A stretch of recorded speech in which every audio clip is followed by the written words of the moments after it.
Workington. The ICE futures canola market is lacking any clear direction Friday morning in choppy trade, seeing some consolidation ahead of the weekend. Prices are bouncing around both sides of unchanged, although the bias turning lower. The March contract down $1.80 at $593.90 per ton. After posting larger losses overnight, canola did manage to move back towards unchanged and stick its head above that mark a few points, with overnight advances in Chicago soy oil providing support. However, soy oil eventually turned lower, weighing on canola as well. European rapeseed was higher, and that did provide some support. Recent weakness in the canola market is thought to be bringing in some export demand, but any strength on the other side is likely being met by increased farmer selling. The March contract is facing stiff chart resistance around the $600 mark after falling below that psychological level earlier this week. In the U.S., corn and wheat are both higher, while soybeans are lower. Soybeans ran into chart resistance yesterday and continued to be facing bearish technical signals. The March contract down 9 cents at $11.84 per bushel. The USDA raised its estimate for U.S. soybean ending stocks to 315 million bushels yesterday. That surpassed average trade guesses. Meanwhile, their 1 million ton cut to Brazil's production wasn't seen as large enough, with many private analysts predicting a much smaller Brazilian crop than the 156 million tons estimated by the USDA. Corn, it is seeing a modest correction this morning, moving above contract lows, up 2 cents in March at $4.35 per bushel. The USDA pegged Brazil's corn crop at 124 million tons yesterday. That's about 10 million tons above what Brazil's own agriculture department is predicting. Milder U.S. temperatures could see barges moving out of the northern reaches of the Mississippi River earlier than normal this year. Wheat futures are higher across the board. Minneapolis spring wheat up 7 cents in the March contract at $6.90 per bushel. Kansas City hard red winter wheat up 6 cents in March at $6.07 per bushel.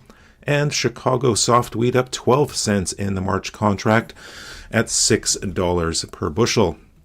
World wheat ending stocks were revised only slightly lower at 259.4 million tons yesterday, but that's still well below last year's world wheat carryout of 271 million tons. Let's look at the ICE futures and U.S. markets for Friday, February 9th. In Winnipeg, for marketsfarm.com, I'm Phil Franz Workington. When you live where we do, a snowblower is a must. And Butler Farm Equipment has a great lineup to check out, including MK Martin 3-point snowblowers and blades, Farm King skid steer hydraulic snowblowers, 3-point snowblowers and blades, plus HLA attachments including snow buckets, snow pushes, snow wings, salt and sand spreaders, and blades. Butler Farm Equipment, decades of delivering great service in the Peace Country. To learn more, see them on Facebook or at butlerfarmequipment.ca. The opinions expressed during this show do not represent those of this station. If you've missed any of this show, you can follow the podcast at energeticcity.ca. Now, an in-depth look at the news and information shaping our community.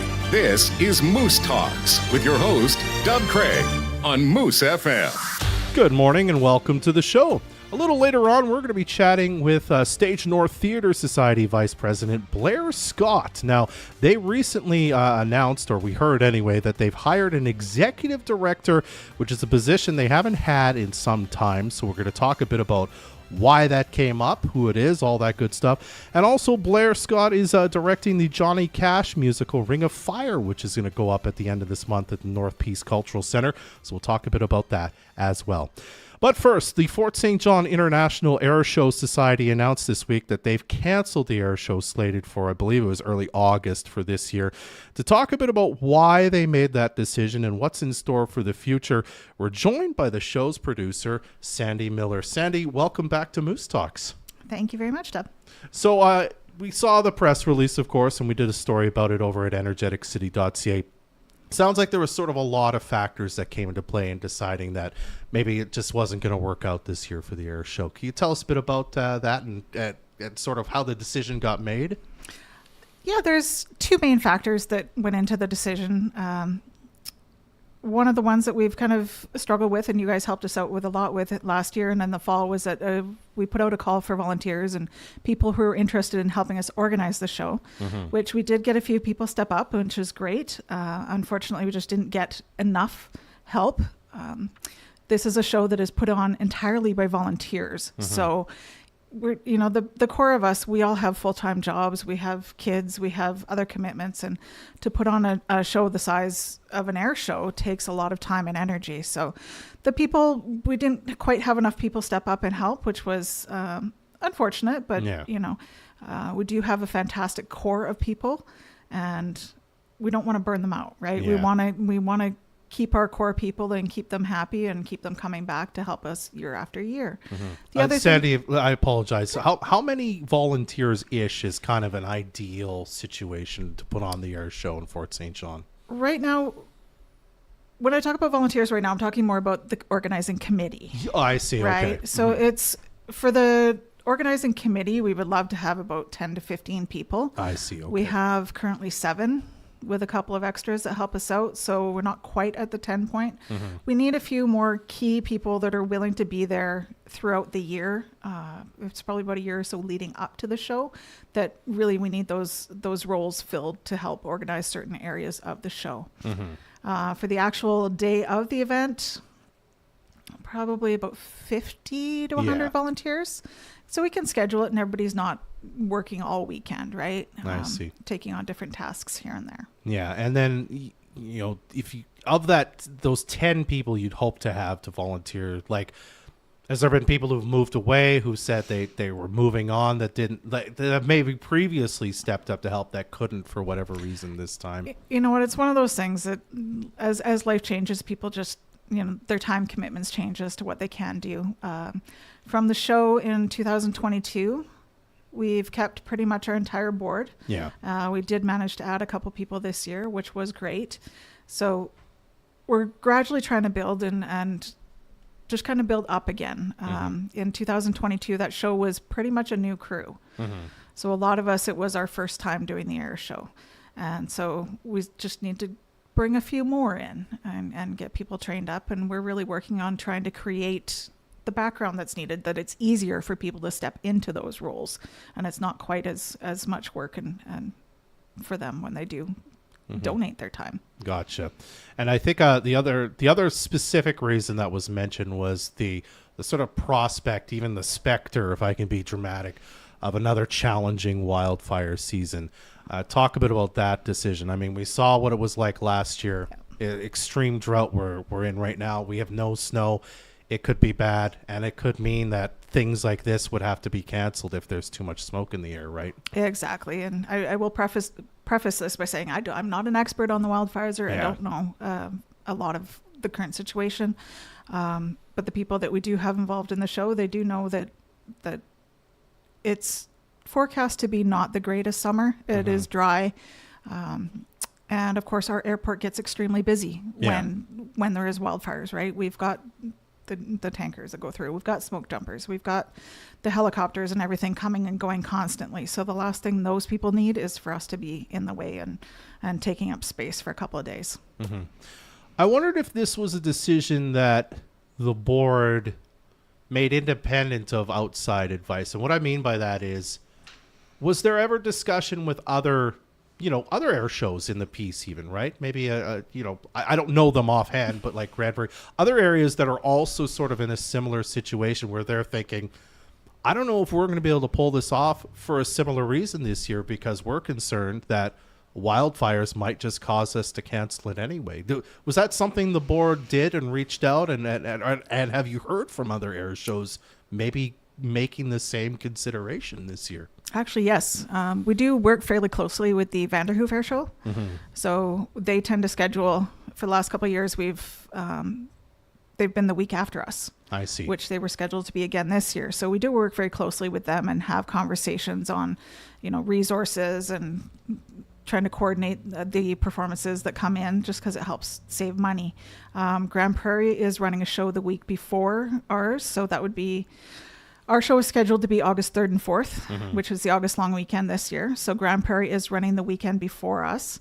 It is new in Grand Prairie, so it's a brand new team out there. I did meet some of them in the fall. I haven't really had a lot of communication with them, but they hopefully are taking into consideration the wildfires. And Vanderhoof is finding that just the same situation as us, the resources are tight this year. I also wonder how much of an impact. I'm blanking on how to put this. My apologies.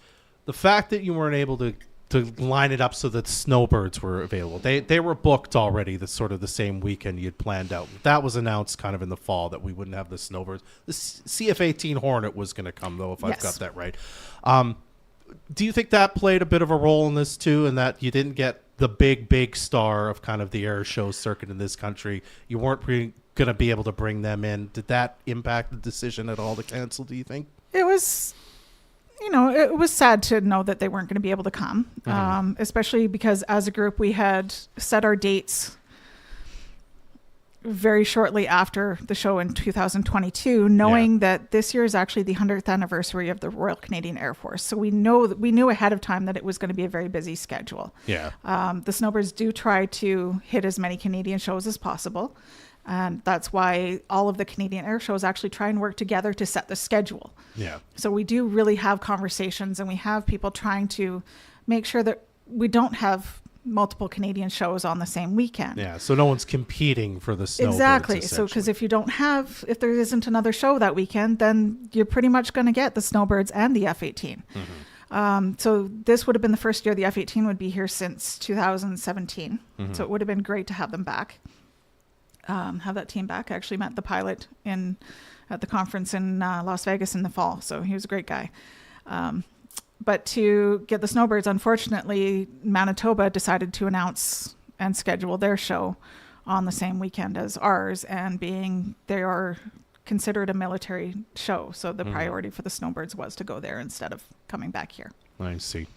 So looking forward to the future, I mean, I can imagine the you're not really sure. There's a lot of unknowns exactly what's going to happen when you want to do the next one. Can you at least speak to the sense that we're already looking maybe next year, or is it it's going to be another 2 years till maybe the next one? Like where's the board at on that, and what's kind of next for you in deciding when we want to try and remount this, since it won't be this year? Yes, at the last meeting when we made the decision to cancel the show for this year, we actually have a meeting scheduled. Our next meeting is going to be in March to discuss that exact situation. Are we going to look at doing something for 2025, or are we going to try and do 2 years? I can't tell you right now. I can tell you that we are committed to bringing the show back. We really do want to bring the show back. We have a great group of people who are excited about it, and we all do it. We all love it. For me, I grew up going to air shows. I grew up doing this. I still can't tell you the difference between half of the planes, but I love having them here. I love being able to host this and bring this event to Fort St. John.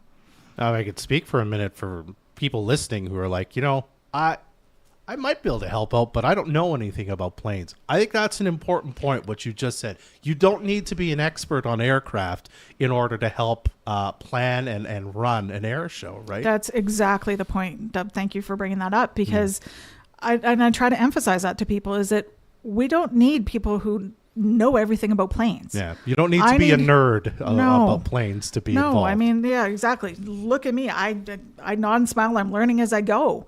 My background is in event planning, right? That's what I've been doing for a lot of the last 20, 30 years. But I need people with different skill sets. I need people with accounting backgrounds. I need people with organizational backgrounds. I need people that can, know different types of trailers and can move stuff. And, it would be great to have somebody who can do CAD designs. I would love somebody like that, and having somebody who knows tech stuff, because we have our website, we have our ticket sales. So having media, marketing people, those are the skill sets that we need.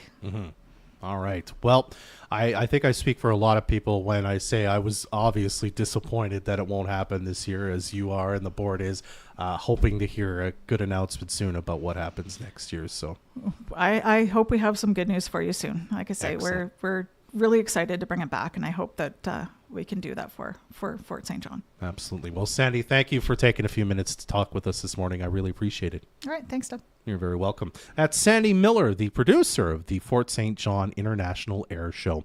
Be right back to talk to Blair Scott with Stage North right after this on Moose Talks. When you live where we do, a snowblower is a must. And Butler Farm Equipment has a great lineup to check out, including MK Martin 3-point snowblowers and blades, Farm King skid steer hydraulic snowblowers, 3-point snowblowers and blades, plus HLA attachments including snow buckets, snow pushes, snow wings, salt and sand spreaders, and blades. Butler Farm Equipment, decades of delivering great service in the Peace Country. To learn more, see them on Facebook or at butlerfarmequipment.ca.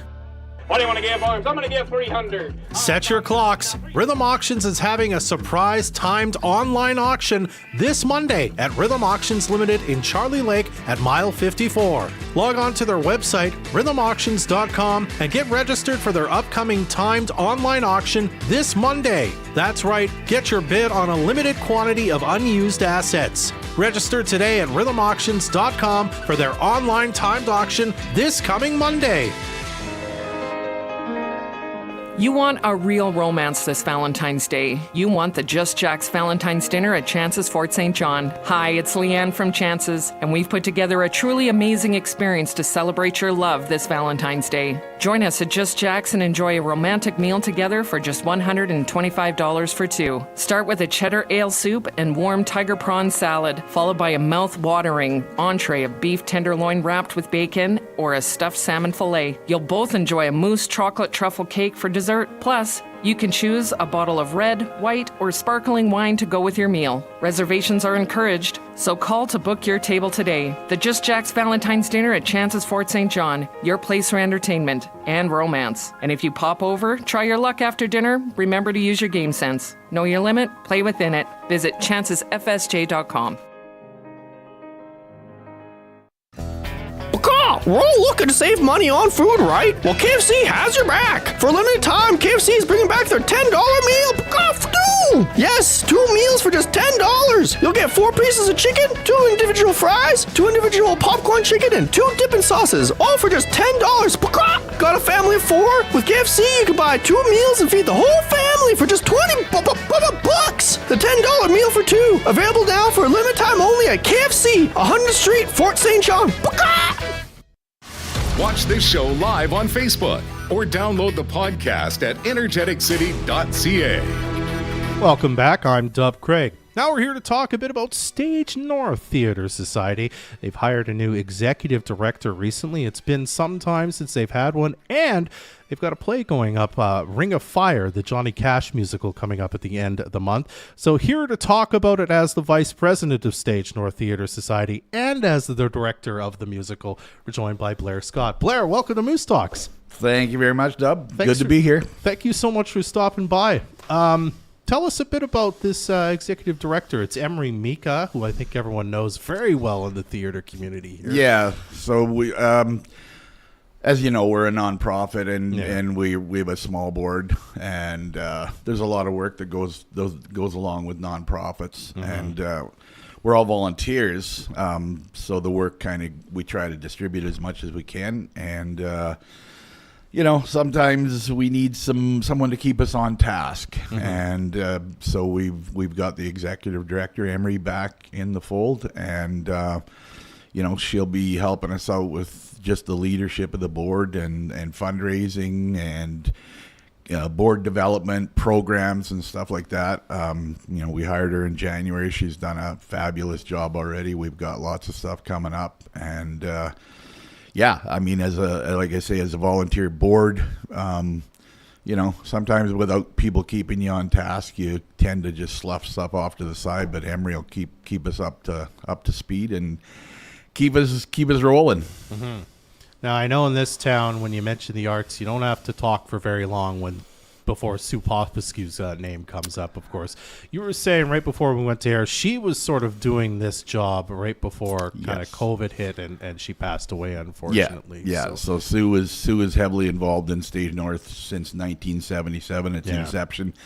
We had her on as the executive director for quite a few years, and then there was a time period where we went without one and felt the need back again. So we hired Sue back on as the executive director, which was a great help. And then she, as you know, she passed away right the first year of COVID.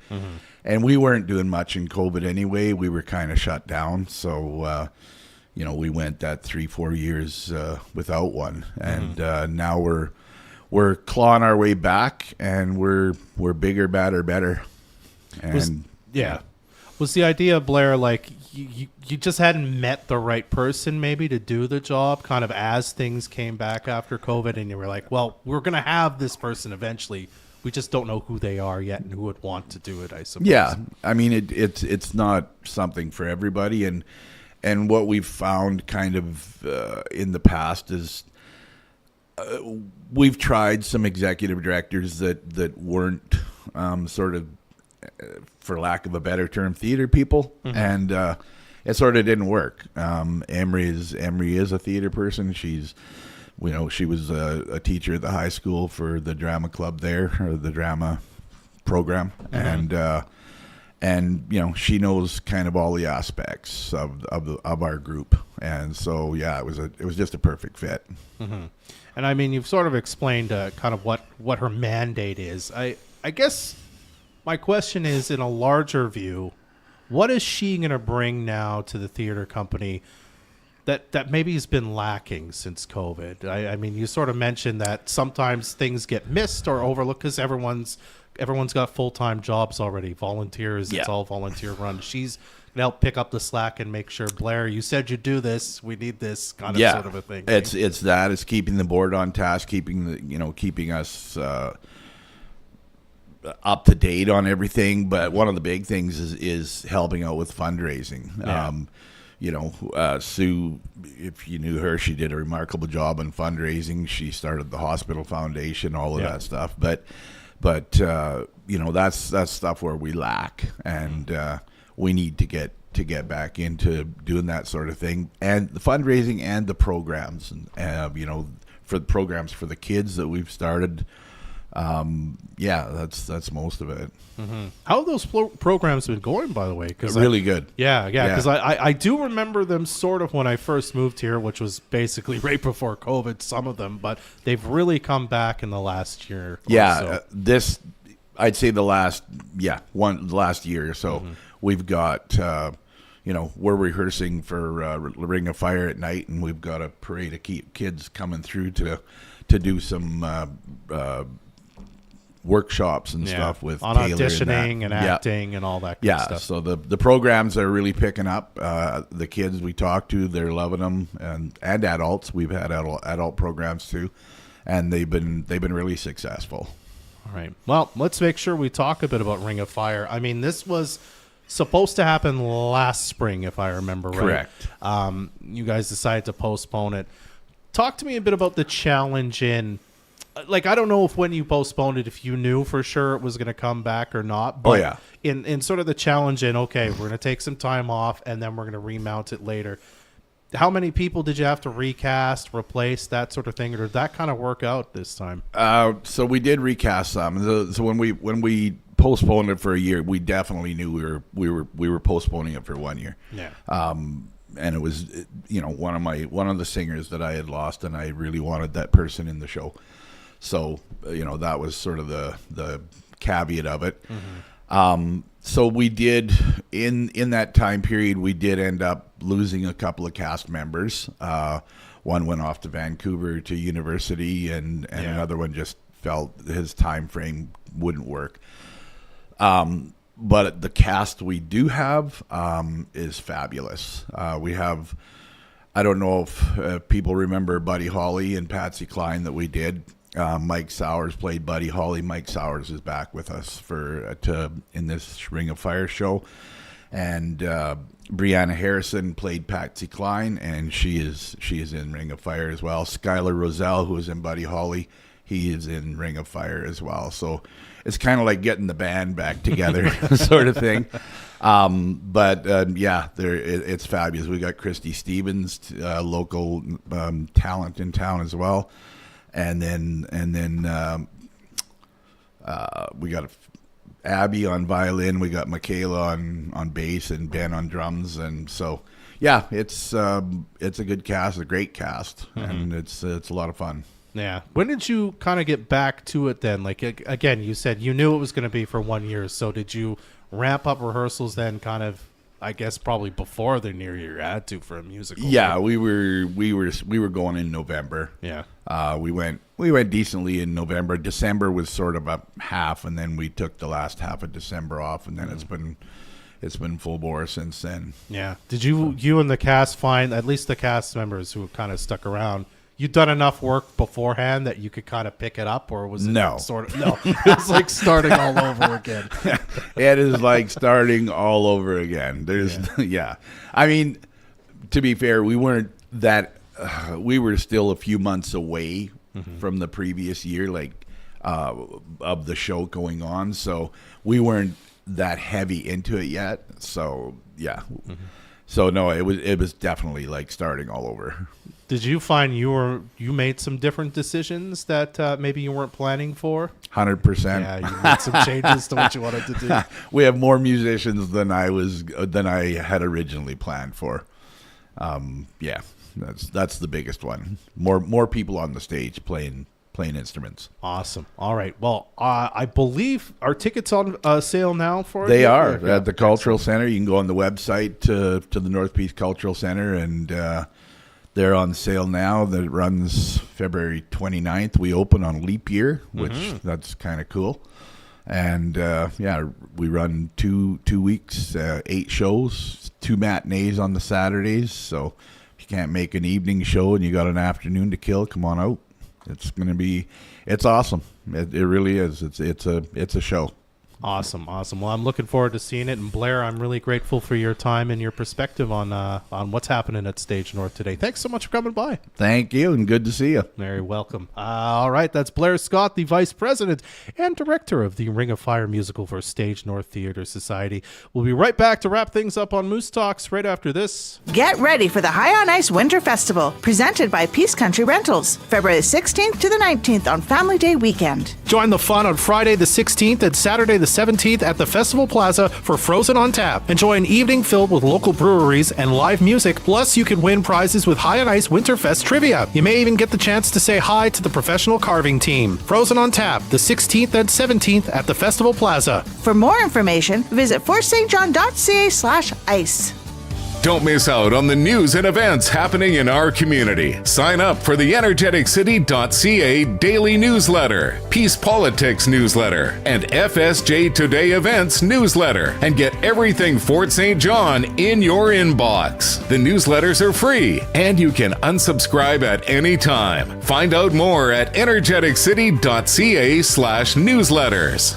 The Fort St. John Hospital Foundation 50/50 is back, and you can win up to $10,000. Get your tickets right now on their website, fsjhospitalfoundation.ca. Tickets are 2 for $10, 10 for $20, or 25 for $50, with the grand prize draw happening on March 15th. Proceeds from the lottery will help the foundation buy critical pieces of equipment and PPE for the hospital. Get your tickets now at fsjhospitalfoundation.ca. The Fort St. John Hospital Foundation 50/50 is proudly supported by Moose FM and energeticcity.ca. BC Gaming License number 148726. Know your limit, play within it. Crime Stoppers allows concerned community members to help the police solve crime. Your information, that small piece of the puzzle, can bring closure to many. By calling 1-800-222-8477, you are putting the spotlight and heat on the offender where it belongs. Your call is not recorded or traced. You remain anonymous while the offender doesn't. With your help, we are making the community a safer place to live. Call Crime Stoppers now at 1-800-222-8477 and let them know what you know about criminal activity. Show some love this Valentine's Day with Peaceful Pages. Stop in and see their selection of Valentine's box cards for kids and adults, date night idea books, couples devotionals, plus jewelry including necklaces, earrings, and bracelets. Peaceful Pages Christian Bookstore on 101st Ave in Fort St. John.